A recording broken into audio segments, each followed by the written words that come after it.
94.7 KPIP. This is Rachel Steele, and I'm in the Ashby Hodge Gallery speaking with Denise Haskamp about the wonderful Hooked on Rugs show, or as they have said in the paper, the Hookers.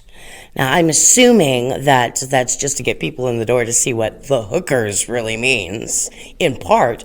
But seriously, the women and men who came up with this beautiful room full of hooked rugs that we're looking at, they call themselves the Hookers. Tell me, Denise, a little bit about how you got this show in here and where these wonderful pieces came from. Well, there's a woman by the name of Mary Burrell from Boonville. She is the founder of the group that's called the Big Muddy Rug Hooking Guild. They were formed in 2018. And Mary contacted me about the possibility of having a show featuring the hooked rugs, and we said yes. And it unfolded in that way, so then we went through the process of setting up the dates, and they delivered. And there are, I think, approximately 15 different artists whose works are displayed here. I believe they're all female. They are from the Central Missouri area, and they truly are works of art. Some of the women cut their own pieces of wool. They dye their own pieces. You can buy them ready-made.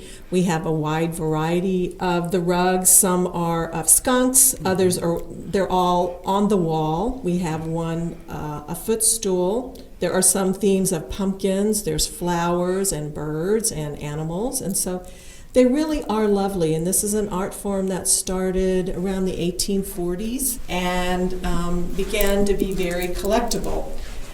This piece is called Missouri Puzzle, and it was done by Mary Burrell. And as you come in and you look, the reason it's titled Missouri Puzzle is because as you scroll through, you begin to find the letters M-I-S-S-O-U-R-I. So hence she has titled it in that way. So it's full of lots of colors. I missed that.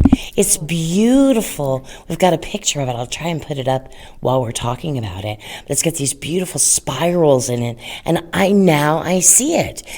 I see Missouri in it now. It's like one of those paintings in the mall back in the 1990s where if you stared at it long enough, you were supposed to see a ship or something like that.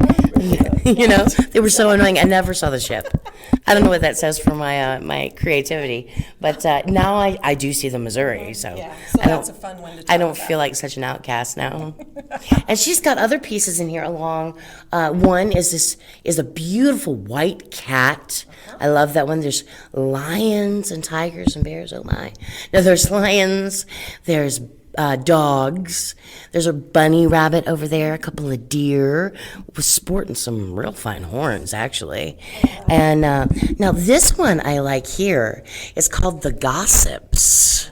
Can you tell me about that one? The Gossips features it looks like two crows, and they're standing each to the left and the right of the center of the piece, which is a floral arrangement. So apparently they are discussing whatever's going on in the world. The artist, the hooker, was Laura Lee Rose, and it was designed by Jean Tinnen.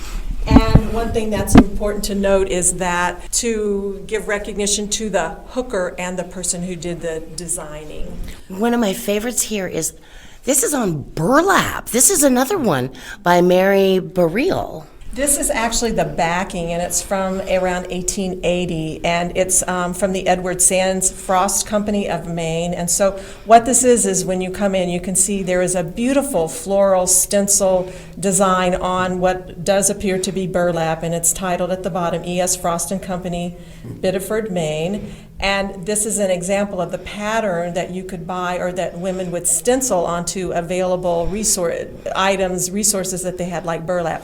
And then from there, they would begin to create using their utensils, that's not the right word, using their tools to begin to pull the wool, fabric, textiles, whatever, through the backing. So this is a good way to see the very beginning of how the stenciling begins in the patterning. So. Well, and I love how you have it laid out.